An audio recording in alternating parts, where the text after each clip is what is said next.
করে সবাই? আশা করি সবাই আল্লাহর রহমতে ভালো আছো। আমি উজ্জ্বল স্যার আজকে তোমাদের সাথে নগদান বইয়ের ভিডিও নিয়ে আসছি।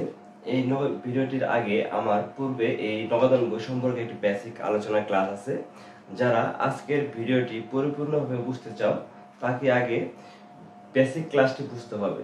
কারণ প্রত্যেকটা চ্যাপ্টারের জন্য যখন তুমি ম্যাথ করবা, প্রত্যেক চ্যাপ্টার শুরুতে আগে যে বেসিক কথাগুলো আছে তোমাকে সেই বেসিক কথাগুলো পরিপূর্ণভাবে বুঝতে হবে। তুমি যদি বেসিকে ঘাটতি রাখো, মানে পরিপূর্ণভাবে না বুঝো, তাহলে তুমি ম্যাথ ক্লাসটি বুঝতে পারবে না।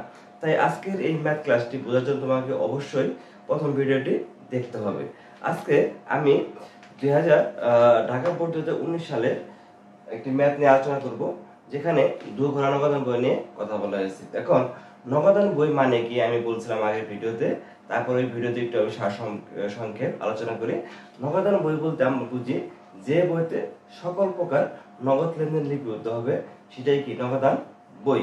এই নগদান বইতে অনগদ লেনদেন এবং ধারের লেনদেন লিপিবদ্ধ হয় না, শুধু নগদ আদান প্রদান লিপিবদ্ধ করা হয়। ঠিক আছে? আচ্ছা, এখন দেখো এই নগদান বইয়ের দুইটা পাশ, এটা কি ডেবিট পাশ, এটা কি ক্রেডিট পাশ। এখন সকল প্রকার নগদ প্রাপ্তি বা নগদ জমা বা ব্যাংকে বৃদ্ধি, অর্থাৎ নগদ টাকা বা ব্যাংক যদি বাড়ে আমরা ডেবিট পাশে লিখবো, নগদ বা ব্যাংক কমে আমরা ক্রেডিট পাশে লিখবো। তাহলে প্রথমে আমাকে এন্ট্রিটা ভালো করে বুঝতে হবে, বুঝার পর দেখতে হবে এখানে নগদ টাকা বাড়ছে নাকি ব্যাংক বাড়ছে নাকি কমলো।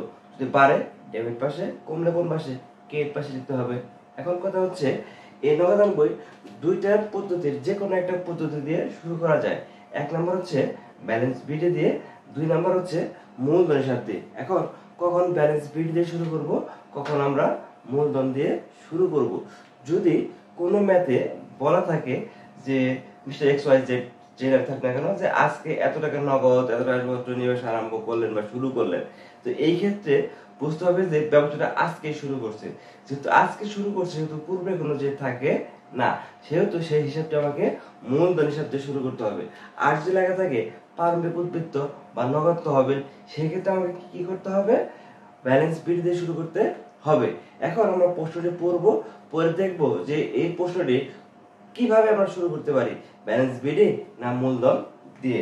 এখন এখানে লিখতেছে মিস্টার রহিম 2018 সালে 1 জানুয়ারি তারিখে নগদ 1 লক্ষ টাকা এবং 20,000 টাকা পণ্য এবং বলছে এখানে 10,000 টাকা আসবাবপত্র নিয়ে ব্যবসা শুরু করলেন। এখন এখানে দেখো কি বলছে, সে নগদ টাকা এবং কি পণ্য দ্রব্য এবং আসবাবপত্র তিনটা বিষয় নিয়ে ব্যবসা শুরু করছে। কিন্তু আমি কি করতেছি? নগদান বই। নগদান বই পণ্য দ্রব্য মানে ক্রয় হিসাবটা আসবে না, আসবাবপত্র হিসাবটা আসবে না, কারণ এখানে নগদ টাকা নাই। শুধু নগদ আছে কি? নগদ টাকা আছে। ঠিক আছে, শুধু কি আছে? নগদ কত আছে? 1 লক্ষ টাকা আছে। তাহলে আমাকে এখানে কি শুরু করতে হবে? মূলধন হিসাব নিয়ে। কারণ ব্যবসায় যখন প্রথম যা যা নিয়ে ব্যবসা শুরু করা হয় করে তাকে আমরা কি বলি? মূলধন। তাহলে আমরা লিখবো 2018 সাল জানুয়ারির 1 তারিখ। এখানে তারিখের পরে লিখবো 2018 জানুয়ারির 1 তারিখ। আমরা এখানে কি লিখবো? মূলধন হিসাব। এখন কথা হচ্ছে দেখো এখানে আমরা যেহেতু উপরে লিখেছি নগদান হিসাব, এখানে কি লিখেছি? নগদান হিসাব। যখন আমরা নগদান হিসাব লিখবো বা নগদ হিসাব করব, তখন মাথায় রাখতে হবে এই নগদের সাথে যে বিষয়গুলো সম্পর্কিত, মানে নগদ টাকা যে কারণে বাড়ছে বা কমছে সেই কারণগুলো, সেই হিসাবগুলো আমরা এখানে লিখবো। তার মানে এখানে নগদ টাকা বৃদ্ধি পাইছে, কি কারণে বৃদ্ধি পাইছে? মূলধনের কারণে বৃদ্ধি পাইছে। আমরা এখানে কি লিখবো? মূলধন হিসাব। এবং সে কত টাকা নিয়ে ব্যবসা শুরু করছে? 1 লক্ষ টাকা। তাহলে আমরা নগদ আকারে কি লিখবো? এখানে 1 লক্ষ টাকা। আচ্ছা, এখন আমরা দ্বিতীয় এন্ট্রি দেখবো। লেখা আছে জানুয়ারি 4 তারিখ ব্যাংকে জমা দেওয়া হলো কত? 20,000 টাকা। এখন আমার প্রথম ভিডিওতে বলেছিলাম যে এই নগদান বইতে দুইটা কন্টেন্টই আছে। দুইটা কি আছে? কন্টেন্টই। এখন কন্টেন্টই মানে কি? কন্টেন্টই মানে হলো যে লেনদেন একই সাথে নগদান বইয়ের দুই পাশে লেখা হয় তাকে কি বলা হয়? কন্টেন্টই বলা হয়। এখন মানে এই কন্টেন্টই একসাথে দুইটা পরিবর্তন ঘটায়। কটা পরিবর্তন ঘটায়? দুইটা। কি কি দেখো, ব্যাংকে জমা দেওয়া হলো। ব্যাংকে জমা দেওয়া হলো মানে কি? আমি ব্যবসায়ের টাকা কি করছি ব্যাংকে জমা দিয়ে আসছি। তাহলে আমি ব্যাংক ব্যবসা টাকা মানে কি ক্যাশ থেকে নিছি, ক্যাশ থেকে টাকা নিয়ে কি করলাম ব্যাংকে জমা দিয়ে আসলাম। ক্যাশ টাকা কি হলো কমলো, কি হলো নগদ টাকা কমে গেল, আর ব্যাংকে কি হলো বাড়লো। আর নগদান বই করার টেকনিক হচ্ছে যদি কখনো বাড়ে বোঝায় তাহলে ডেবিট পাশে, কমলে ক্রেডিট পাশে। তাহলে এখানে কোনটা বাড়ছে ব্যাংক না নগদ? এখানে অবশ্যই ব্যাংকে টাকা জমা দেওয়ার ফলে আবার ব্যাংকে টাকা বাড়ছে, তাহলে ব্যাংক বাড়ছে। তাহলে আমরা কোন মাসে লিখবো ডেবিট পাশে লিখবো। এখানে আমরা লিখবো কয় তারিখ জানুয়ারির 4 তারিখ। এখন আমরা ব্যাংকে টাকা লিখবো কত টাকা 20,000 টাকা। আচ্ছা এখন আমি এখানে বিবরণের ঘরটা আগে লিখলাম না, একটু পরে তোমাকে আমি লিখে দেব। আচ্ছা আর নগদ টাকা কি হচ্ছে কমছে, তাহলে কমলে কোন পাশ ক্রেডিট পাশ।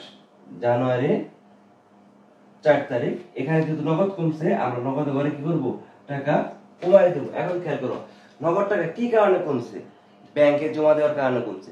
কি কারণে কমছে ব্যাংকে জমা দেওয়ার কারণে কমছে। আমরা খেয়াল রাখবো যে সকল কারণে টাকা কমে বা বাড়ে সেই কারণগুলো আমরা বিবরণ করে লিখবো। তাহলে এই নগদ টাকা কমার কারণ কি, কারণ হচ্ছে ব্যাংকে আমি জমা দিয়েছি। কি দিয়েছি কোথায় জমা দিয়েছি ব্যাংকে। তাহলে আমরা এখানে কি লিখবো এই ক্ষতির পৃষ্ঠা করে আমরা লিখবো সি, যেহেতু কোনটা আমাকে কি লিখতে হবে সি। এবং ব্যাংকে টাকা কি হয়েছে বাড়ছে, কার কারণে বাড়ছে কোথা থেকে বাড়ছে নগদ থেকে নিয়ে ব্যাংকে রাখা হচ্ছে। তাহলে নগদ টাকার মানে ক্যাশের টাকায় কি ব্যাংকে গেছে। তাহলে আমরা এখানে কি লিখবো নগদান হিসাব। আচ্ছা বিষয়টা যদি তোমরা বুঝতে না পারো আগে সহজ পদ্ধতি দিয়ে দেই। যদি কখনো খেয়াল করতে না বুঝতে না পারো তোমরা বিবরণের ঘরে কি লিখবো, বিবরণের ঘরে কি লিখবো তখন আমরা জাবেদা করব। কি করব জাবেদা করে ডেবিট টাকাটা ডেবিট যে নামটা ক্রেডিট পাশে, ক্রেডিটটা ডেবিট পাশে। এক্সাম্পল ব্যাংকে জমা দেওয়া হলো তার জাবেদা কি ব্যাংক হিসাব ডেবিট, নগদ হিসাব কি ক্রেডিট। আমরা ক্রেডিটটা কি লিখছি ডেবিট পাশে লিখছি, আর ডেবিটটা কি করছি ক্রেডিট পাশে লিখছি। আমি লিখে দেখাই এখানে কি ব্যাংক হিসাব কি হবে ডেবিট, আর নগদ হিসাব কি হবে ক্রেডিট। এখন দেখো এখন এই যে ক্রেডিট টাকা নগদ হিসাব আমরা কোন পাশে লিখছি ডেবিট পাশে, আর ব্যাংকটা ডেবিট লিখছি কোন পাশে ক্রেডিট পাশে। যদি কখনো আমরা বিবরণ ঘরে কি লিখবো বুঝতে না পারি প্রথমে জাবেদা করবো, জাবেদা করে ডেবিটটা ক্রেডিট পাশে, ক্রেডিটটা ডেবিট পাশে। আর এক্সট্রা নিয়ম হচ্ছে হলো এই নগদের সাথে যার সম্পর্ক সেই সম্পর্কগুলো কি আমরা এখানে বিবরণ ঘরে লিখবো। আচ্ছা তাহলে আশা করি বিষয়টা বুঝতে পারছো। 8 নম্বর হচ্ছে হলো কারবারের জন্য একটি কম্পিউটার ক্রয় করা হলো। কি করা হলো কারবারের জন্য একটি কম্পিউটার ক্রয় করছি। কম্পিউটার ক্রয় করে কম্পিউটারকে আমরা কি বলি অফিস সরঞ্জাম বলি। কি বলি অফিস সরঞ্জাম। তাহলে আমরা যখন কারবারের প্রয়োজনে কিনলাম তাহলে কি আমার অফিস সরঞ্জাম কি বাড়ছে, নগদ টাকা কি হয়েছে চলে গেছে, নগদ টাকা কি হয়েছে চলে গেছে। তাহলে আমরা কি শিখছি এই নগদান বইয়ে যদি কখনো টাকা কমে বা চলে যায় সেটা ক্রেডিট পাশে, আর যদি বাড়ে ডেবিট পাশে। তাহলে আমরা এনটি দ্বারা বুঝলাম নগদ টাকা কি চলে গেছে। তারপর আমরা লিখব জানুয়ারির 8 তারিখ। আমরা এখানে কি লিখবো অফিস সরঞ্জাম হিসাব কি ডেবিট পাশে কত টাকা 40,000 টাকা নগদ ঘরে লিখলাম। ঠিক আছে যেহেতু নগদ টাকা প্রদান করছি। আচ্ছা তারপরে এখানে কি লেখা আছে ব্যাংক থেকে ঋণ নেওয়া হলো। দশটা কি বলছে ব্যাংক থেকে ঋণ নিছি। কি নিছি ঋণ। তাহলে ব্যাংক থেকে টাকা নিয়ে আসলাম, টাকা রাখছি কোথায় ব্যবসায় রাখছি। তাহলে টাকা বাড়লো না কমলো অবশ্যই টাকা বাড়ছে। বাড়লে কোন মাসে লিখবো ডেবিট পাশে লিখবো। তাহলে আমরা এখানে কি লিখবো কয় তারিখ এটা 10 তারিখ। আচ্ছা এখন বিবরণ করে কি লিখবো টাকা কই থেকে পাইছি ব্যাংক ঋণ থেকে পাইছি। তাহলে আমরা এখানে কি লিখবো ব্যাংক ঋণ হিসাব। আর তাও যদি বুঝতে না পারি জাবেদা করব ব্যাংক থেকে ঋণ নিলাম মানে কি নগদ হিসাব ডেবিট, ব্যাংক হিসাব ক্রেডিট। আর আমরা ক্রেডিট লিখবো ডেবিট পাশে বাস হয়ে গেছে। কত টাকা ঋণ নিলাম আমরা 50,000 টাকা ঋণ নেওয়া হয়েছে। আমরা এখানে যেহেতু নগদ টাকা বৃদ্ধি পাইছে তাই আমরা নগদ ঘরে লিখবো। যদি নগদ বৃদ্ধি পায় নগদ ঘরে, ব্যাংক বাড়লে ব্যাংকের ঘরে, নগদ কমলে নগদ ঘরে, ব্যাংক কমলে ব্যাংকের ঘরে। এইটুক মাথা রাখলে হবে, মাথায় আর কিছু রাখতে হবে না। ঠিক আছে বার্তায় রবিনের নিকট হতে পণ্য ক্রয়। আচ্ছা কি বলছে রবিনের নিকট থেকে পণ্য ক্রয়। এন্টিটি কি ধারে, আমরা জানি নগদান বইতে শুধু মাত্র নগদ লেনদেন ছাড়া আর অন্য কোনো লেনদেন আসবে না, ধারে বা অনগদ লেনদেন আসে না। ধারের লেনদেন কি অনগদ লেনদেন কি এটা প্রথম ভিডিওতে আছে, ঠিক আছে। আচ্ছা, নেক্সট কি বলা আছে, নগদ বিক্রয়। নগদ বিক্রয় মানে কি, আমি নগদে বিক্রি করেছি, আমি নগদটা কি পেলাম, পাইলাম। নগদটা কি যে পাই, নগদটা কি বাড়লো না, হ্যাঁ বাড়লে কোন পাশে, ডেবিট পাশে। তাহলে এটা কয় তারিখ, আমরা লিখবো 14 তারিখ। এখানে কি লিখবো, টাকা কই থেকে আসছে, বিক্রয় হিসাব থেকে আসছে। তাহলে আমরা এখানে কি লিখবো, বিক্রয় হিসাব। আচ্ছা, কত টাকা বৃদ্ধি পাইছে আমাদের, 70,000 টাকা। আমরা এই পাশে কি লিখবো, 70,000 টাকা। আচ্ছা, তাহলে এই লেনদেন শেষ। তারপরে থেকে 20 তারিখ, যে অফিস সরঞ্জামের উপর 3,000 টাকা অবচয় ধার্য করতে হবে। আচ্ছা, অবচয়টা কি, অনগদ লেনদেন। অবচয়টা কি, অনগদ লেনদেন, প্রথম ভিডিওতে ব্যাখ্যা আছে। আচ্ছা, অনগদ লেনদেন কি এখানে আসে, আসে না। তাহলে এটা এই 2 ঘ নগদান বইতে বা 3 ঘ নগদান বইতে অর্থাৎ নগদান বইতে অন্তর্ভুক্ত হবে না। আমি কি বলি, আবারও বলি, নগদ ধারে এবং অনগদ লেনদেন নগদান বইতে আসবে না। তারপর কি বলা আছে, নোটের মাধ্যমে পণ্য বিক্রয়। নোটের মাধ্যমে পণ্য বিক্রয় মানে কি, আমি পণ্য বিক্রি করছি, তার কাছে একটা আমি প্রাপ্য নোট বা আমি বিলে স্বাক্ষর রাখছি, এখানে কি কোন নগদ লেনদেন হয়েছে না, নাকি ধারে লেনদেন। আর ধারে লেনদেন কি নগদান বইতে আসবে না।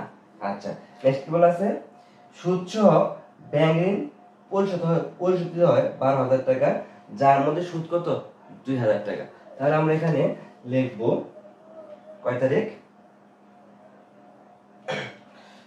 25 তারিখ। তাহলে আমরা কি লিখব, ব্যাংক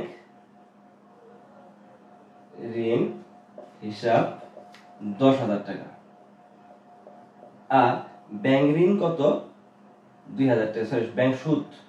তাহলে আমরা কি লিখবো এখানে, ব্যাংক সুদ হিসাব 2,000 টাকা। আচ্ছা, নেক্সট কি বলা আছে, ব্যাংক হতে উত্তোলন করা হলো। ব্যাংক হতে উত্তোলন করা মানে কি, ব্যাংকে টাকা ছিল, ব্যবসায়ের প্রয়োজনে কি করছে, টাকা উঠায় নিয়ে আসছে, এটা কি কন্টাইনটি। কন্টাইনটি কয়টা, দুইটা, ব্যাংকে জমা দেওয়া হলো, ব্যাংক থেকে উত্তোলন করা হলো। আচ্ছা, যখন আমি ব্যাংক থেকে উত্তোলন করে নিয়ে আসলাম, মানে কি ব্যাংক থেকে নিয়ে আসছি, ব্যাংকের টাকা কমছে না বাড়ছে, ব্যাংকের টাকা কমছে, কমলে কোন পাশে লিখতে হবে, ক্রেডিট পাশে। তাহলে আমরা কত টাকা লিখবো এখানে, 8,000 টাকা। কত তারিখ, 30 তারিখ। এখানে কত লিখবো, 8,000 টাকা। আচ্ছা, যেহেতু ব্যাংকে থেকে টাকা উঠায় নিয়ে আসছি, ব্যাংক কমছে, আর এই টাকা আমি রাখছি কোথায়, নগদান বইতে, আমার ক্যাশে। নগদ টাকা কি বাড়ছে না, মানে ব্যাংক থেকে উঠায় নাকি রাস্তাঘাটে ফেলে দেবো, কখনো না। ওই টাকা আমি কি করবো, আমার ব্যবসায় এনে ক্যাশ বাক্সে রাখবো। আর ধরে নি এটা ব্যবসায় কি ক্যাশ বাক্স, তাহলে কি নগদ টাকা বাড়ছে, বাড়লে কোন পাশে, বাড়লে ডেবিট পাশে। কত টাকা, 8,000 টাকা। আর এটা কন্টাইনটি হওয়ার কারণে কি আমরা এখানে কি লিখবো, সি লিখবো। এখন কথা হচ্ছে আমরা এই ব্যাখ্যার ঘরে কি লিখবো। এখন খেয়াল করো, টাকাটা কই থেকে আসছে, ব্যাংক থেকে আসছে। তাহলে আমার এই নগদ টাকা বাড়লো, কোন খাত থেকে এসে বাড়লো, ব্যাংক থেকে এনে বাড়লো। তাহলে আমরা এখানে কি লিখবো, ব্যাংক হিসাব। আচ্ছা, এখন এই ব্যাংকের টাকা কেন কমছে, এই ব্যাংকের টাকা কমছে কারণ কি, ব্যাংকের টাকা ক্যাশ বাক্সে রাখা হয়েছে, নগদান বইতে রাখা হয়েছে, নগদান মানে নগদের টাকা রাখা হয়েছে। তাহলে এখানে আমরা কি লিখবো, নগদান হিসাব। এইটা যদি না বুঝতে পারি, তাহলে আমরা কি করবো, জাবেদা করবো। ব্যাংক থেকে উত্তোলন মানে কি, নগদান হিসাব ডেবিট, ব্যাংক হিসাব কি ক্রেডিট। তাহলে ডেবিটটা ক্রেডিট পাশে, ক্রেডিটটা ডেবিট পাশে, যেভাবে বলি না কেন হয়ে যাবে ইনশাআল্লাহ। এখন আমাদের আর এন্ট্রি নাই, এখন এই এন্ট্রিটা আমরা কি করব, সমাধান ব্যালেন্স বিডিসিটি আমরা বের করে ফেলব। এখন কথা হচ্ছে, এট ফার্স্ট আমাকে যে কাজটা করতে হবে, সর্বপ্রথম আমি এই নগদান বইয়ের ডেবিট পাশে টাকা আগে যোগ করব। কত, 1 লক্ষ আর হলো 50, 1 লক্ষ 50, 2 লক্ষ 20, 2 লক্ষ 28,000 টাকা। এই পাশে যোগফল কত হলো, 2 লক্ষ 28,000 টাকা আমরা যোগ করব। ঠিক এই যোগফলটা সেম টু সেম আমরা এই পাশে লিখে দেব, 2 লক্ষ 28,000 টাকা। লেখার পরে আমরা কি করব, এই 2 লক্ষ 28,000 টাকা থেকে 2 লক্ষ 28,000 থেকে আমরা এই যে এগুলো যোগ করব, কত এখানে 20, 40, 60, 72,000 টাকা। তাহলে আমরা কি বলি 2,28,000 টাকা থেকে 72,000 টাকা বিয়োগ করব। কত 1,56,000 টাকা। তার মানে কি এই পাশে আবার 1,56,000 টাকা কম আছে। এটা কোন মাস? জানুয়ারি 31 মাস। আমরা এখানে কি লিখব? ব্যালেন্স সিডি 1,56,000 টাকা। তাহলে এই সকল যোগ করলে এখন দেখো 2,28,000 টাকায় হয়ে যাবে। তার মানে আমার সারা মাসে এত টাকা ক্যাশ ছিল, আমি এত টাকা খরচ করছি, খরচ করার পর এত টাকা কি আমার হাতে আছে। মাস শেষে কত টাকা হাতে আছে? 1,56,000 টাকা হাতে আছে। এই 1,56,000 টাকা আমি কি করব? পরের মাসে 1 তারিখে নিয়ে ব্যবসা শুরু করব। তাই এটাকে আমরা কি বলবো? Balance BD. জানুয়ারির পরে কি মাস? ফেব্রুয়ারি মাস। এখানে কি লিখব? 1 তারিখ ব্যালেন্স বিডি। আচ্ছা, কত? 1,56,000 টাকা। এখন আমাদের কাজ হচ্ছে এই ব্যাংকের ঘরটা যোগ করা। ব্যাংকে কত আছে? এখানে 20,000 টাকা। আমরা এখানে কি লিখব? 20,000 টাকা। আচ্ছা, ঠিক সেম অ্যামাউন্টটা আগের মতো আমরা এখানে কি লিখব? 20,000 টাকা। এইবার দেখো কত আছে? 8,000 টাকা। আর এই পাশে কত আছে? 20,000 টাকা। এই পাশে কত কম আছে? 12,000 টাকা কম আছে। তার মানে আমার কথা হচ্ছে যে আমার ব্যাংকে 20,000 টাকা জমা ছিল, আমি কি করছি? 8,000 টাকা উড়ে ফেলছি। মাস শেষে অবশিষ্ট আমার ব্যাংকে 12,000 টাকা জমা আছে, যা আমি পরের মাসে 1 তারিখে নিয়ে ব্যবসা করব। কত টাকা? 12,000 টাকা। মানে পরের মাসে 1 তারিখে আমার কি 1,56,000 টাকা নগদ এবং 12,000 টাকা ক্যাশ ব্যালেন্স আছে। এই হচ্ছে আমার দুঘরা নগদান বই। আজকে আমরা মূলধন হিসাব নিয়ে শুরু করলাম। পরবর্তী ভিডিওতে ব্যালেন্স বিডি দিয়ে শুরু করা হয় এমন একটি অঙ্ক নিয়ে আমি শুরু করবো ইনশাল্লাহ। আর পর্যায়ক্রমে তোমাদের দুঘরা শেষ হলো 3 ঘর এবং খুচরা নগদান আমি স্টেপ বাই স্টেপ আপলোড দিব। যদি আমার ভিডিওটি তোমাদের ভালো লাগে তো অবশ্যই আমার চ্যানেল সাবস্ক্রাইব করবে এবং আমার চ্যানেলে প্রত্যেকটা ভিডিও লাইক এবং কমেন্ট করবে। আসসালামু আলাইকুম।